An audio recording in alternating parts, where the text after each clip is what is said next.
Chapter 32. And Jacob went on his way, and the angels of God met him. And when Jacob saw them, he said, This is God's host. And he called the name of that place Mahanaim. And Jacob sent messengers before him to Esau his brother unto the land of Seir, the country of Edom. And he commanded them, saying, Thus shall ye speak unto my lord Esau. Thy servant Jacob saith thus, I have sojourned with Laban, and stayed there until now. And I have oxen and asses, flocks, and menservants and womenservants. And I have sent to tell my lord, that I may find grace in thy sight. And the messengers returned to Jacob, saying, We came to thy brother Esau, and also he cometh to meet thee, and 400 men with him.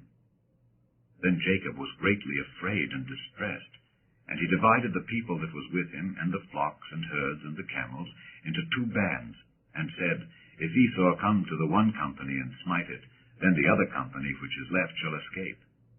And Jacob said, O God of my father Abraham, and God of my father Isaac, the Lord which saidst unto me, Return unto thy country and to thy kindred, and I will deal well with thee. I am not worthy of the least of all the mercies and of all the truth which thou hast showed unto thy servant.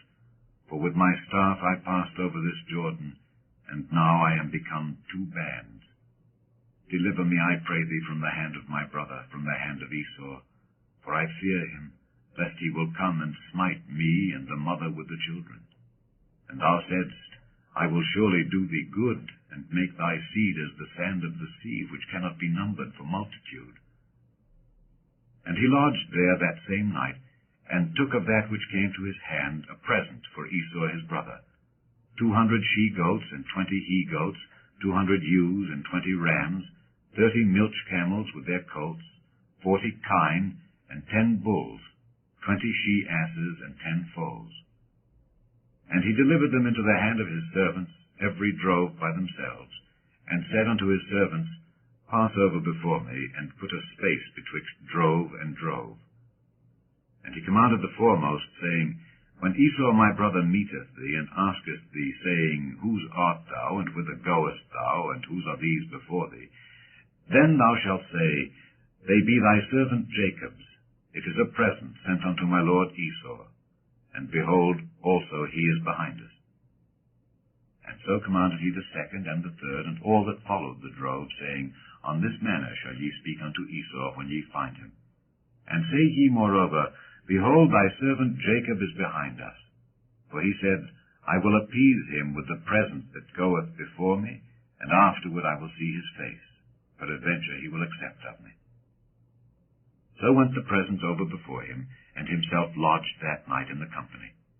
And he rose up that night, and took his 2 wives, and his 2 womenservants, and his 11 sons, and passed over the ford Jabbok. And he took them, and sent them over the brook, and sent over that he had. And Jacob was left alone, and there wrestled a man with him until the breaking of the day. And when he saw that he prevailed not against him, he touched the hollow of his thigh, and the hollow of Jacob's thigh was out of joint as he wrestled with him. And he said, Let me go, for the day breaketh. And he said, I will not let thee go, except thou bless me. And he said unto him, What is thy name? And he said, Jacob. And he said, Thy name shall be called no more Jacob, but Israel. For as a prince hast thou power with God and with men, and hast prevailed. And Jacob asked him, and said, Tell me, I pray thee, thy name. And he said, Wherefore is it that thou dost ask after my name? And he blessed him there.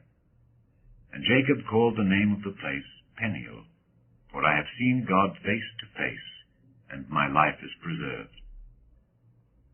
And as he passed over Penuel, the sun rose upon him, and he halted upon his thigh. Therefore the children of Israel eat not of the sinew which shrank, which is upon the hollow of the thigh, unto this day, because he touched the hollow of Jacob's thigh in the sinew that shrank.